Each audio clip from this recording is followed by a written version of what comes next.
दोस्तों रोजाना crypto currency bill के रिगार्डिंग कुछ ना कुछ न्यूज अपडेट आती रहती है, लेकिन फिर भी अभी तक संसद में कोई इसका पार्लियामेंट में बिल पेश नहीं हुआ है, जिस वजह से हम कह दें कि इसके बारे में कुछ ऐसा अपडेट आया, ऐसा कुछ डिस्कशन हुआ है।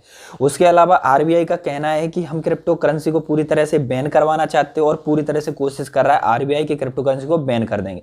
दोस्त क्या हो सकता है इसको बैन करना आसान या कर पा लेगा आरबीआई इसको बैन? तो इन सारी चीजों के बारे में इस वीडियो में क्लियर करा जाएगा और बैन करा जा सकता है क्रिप्टो करेंसी को या नहीं किया जा सकता, गवर्नमेंट क्या कर सकती है, इस वीडियो में इस चीज के बारे में डिस्कस किया जाएगा। तो वीडियो को शुरू से लेकर लास्ट तक देखते रहिए ताकि सारी चीज आपको क्लियर हो जाए। तो सबसे पहले हम बात करें तो दोस्त क्रिप्टो करेंसी को बैन करना इतना आसान इसलिए नहीं है क्योंकि जो क्रिप्टो करेंसी है यहाँ पर इंडिया में हो जाते हैं इसके यूजर 1.5 से 2 करोड़ के आसपास। उसके अलावा जो इसकी जो इन्वेस्टमेंट है टोटल वो हो जाती है 40,000 करोड़ रुपए के आसपास, यानी कि जो जितना इन्वेस्टमेंट टोटल मिला दिया जाए सभी एक्सचेंज का कि जितने इंडिया के लोगों ने लगाया, भारत के लोगों ने, तो वो टोटल रुपए बन जाते हैं 40,000 करोड़ रुपए। तो ये एक बहुत बड़ा बन जाता है एक सिस्टम है जिसमें इतना ज़्यादा इन्वेस्टमेंट है और इस तरह से एकदम से बैन करना काफ़ी लोगों के लिए नुकसान का सौदा हो सकता है कि बाय द वे मार्केट गिर गया और किसी का इन्वेस्टमेंट बहुत ज़्यादा है तो जो 40,000 करोड़ रुपए है दोस्तों वो रातों रात 20,000 करोड़ 10,000 करोड़ रह गया, ये सब बैन कर दिया। तो इस तरह की समस्या भी आ सकती है, तो इस वजह से एकदम से बैन करना तो पॉसिबल नहीं है, लेकिन कई लोगों का कहना है कि इसमें ऐसा रेगुलेशन आएगा,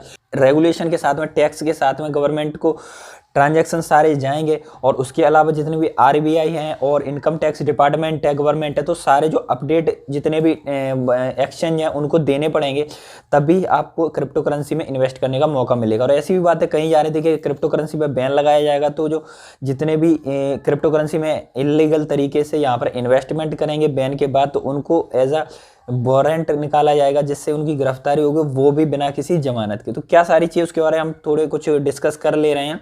तो यहाँ पर दोस्तों आरबीआई चाहता था क्रिप्टो करेंसी पे बैन लगाना, लेकिन यहाँ पर अभी कोई सेशन नहीं आया और 23 तारीख तक विंटर सीजन हो सकता है खत्म, तो उस कंडीशन के बाद में फिर आएगा अगले सेशन में जो समर सीजन आएगा उसमें। तो अभी तो ऐसा कुछ क्लियर नहीं हो सकता क्योंकि 21-23 ये लास्ट डेट है और जब तक आता है नहीं आता है, और तो ऐसा चांस लग रहा है कि अभी तक कोई बिल पेश नहीं होने वाला, इतने टाइम नहीं है। तो चलिए इसके बारे में कुछ और बातें कर ले रहे हैं।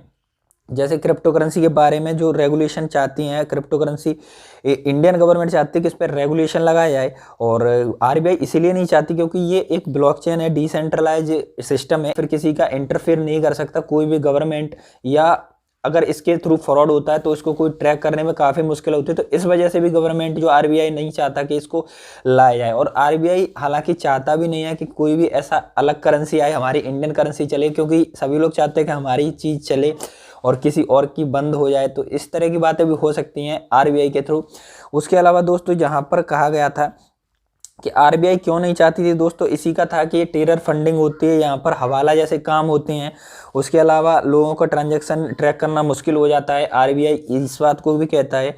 और उसके बाद में करेंसी अगर कोई होल्ड करता है उसके बाद में लॉस होता है तो कौन जिम्मेदार होगा, उसके बाद में जो वॉलेटाइल है काफ़ी ज़्यादा अप डाउन करती है उसमें जिम्मेदारी कौन लेगा, उसके बाद में ये रातों रात क्रैश हो सकता है अगर बैन कर दिया या फिर कहीं पे बैन होता है। चाइना में बैन हुआ था, आपने देखा तो कितना डाउन आ गया था एकदम से। तो इस तरह की बातें आ जाती हैं। उसके बाद में क्या क्रिप्टो करेंसी को बैन करना पूरी तरह से पॉसिबल है दोस्तों, इसके बारे में बात कर ले रहे हैं दोस्तों। सीधे शब्दों में बात करें कि जैसे समझे क्रिप्टो करेंसी बिल्कुल पूरी तरह लगाना संभव नहीं है, क्योंकि बता दें कि बैन के बाद भी इसे लोग दूसरे शेयर तरीके से खरीद सकते हैं, क्योंकि अलग अलग डिसेंट्रलाइज एक्सचेंज, इंडियन एक्सचेंज बंद हो जाएंगे, लेकिन अलग एक्सचेंज जो बाहर के हैं भारत से उनसे लोग बाई करेंगे, सेल करेंगे। तो उस वजह से हमें तो बाई सेल करवाने तो फिर हम अपने तरीके से करवाएं, नहीं तो लोग फिर इलीगल तरीके से करेंगे। तो ये सारी चीज़ें हो सकती हैं। संभव है कि दोस्तों जो भारत का शीतकालीन सत्र यानी कि विंटर सीजन है उसमें दोस्तों यहाँ पर क्रिप्टो करेंसी पर बैन लगाने की बात कर रही थी आरबीआई, लेकिन ऐसा कुछ आया नहीं है अभी। लेकिन अभी भारत में दोस्त देख सकते हैं 15 से 20 मिलियन लोगों ने इन्वेस्टमेंट कर रखा है, 40 से 1000 करोड़ लोगों के रुपए के आसपास लोगों का यहाँ पे इन्वेस्टमेंट हो जाता है। तो इन्वेस्टर का क्या होगा अगर क्रिप्टो करेंसी बैन हो गई, इसके बारे में हम बात कर ले रहे हैं दोस्तों। यहाँ पर अगर क्रिप्टो करेंसी बैन हो जाए, टाइम दिया जाएगा कि जितना भी पैसा है तो उसको लोग रिकवर कर लें। तो जैसे ही अगर बैन की बात होगी तो मार्केट डाउन चला जाएगा काफ़ी ज़्यादा। तो ये सारी चीज़ें यहाँ पर हो जाती हैं क्रिप्टो करेंसी बिल के रिगार्डिंग। बाकी इसके बारे में आप क्या कहते हैं नीचे कमेंट में बता सकते हैं, और इसके अलावा कोई न्यूज़ अपडेट आती है तो इसके चैनल पर आपको मिल जाएगी अपडेट तुरंत के तुरंत। तो दोस्तों आपको ये वीडियो कैसा लगा नीचे कमेंट में बता सकते हैं। वीडियो लाइक नहीं किया तो लाइक भी कर दीजिए, चैनल पर नए चैनल को सब्सक्राइब करना ना भूलें। उसके अलावा दोस्तों अगर आप इसके बारे में कुछ कहते हैं नीचे कमेंट में बता सकते हैं। दोस्तों इसके अलावा मेरा एक टेलीग्राम चैनल भी है जहां पर आप डायरेक्टली अपडेट पा सकते हैं डेली के डेली, जिस पे मैं डायरेक्टली डाल देता हूं और वहां से आपको अपडेट मिलती रहेंगी। कोई भी क्रिप्टो करेंसी कॉइन टोकन आता है मैं टेलीग्राम पर भी बताता हूँ और यहाँ पे वीडियो बना के भी बताता हूँ। तो दोस्तों फिलहाल के लिए इतना ही, मिलते हैं अगली वीडियो में, तब तक के लिए बाय बाय।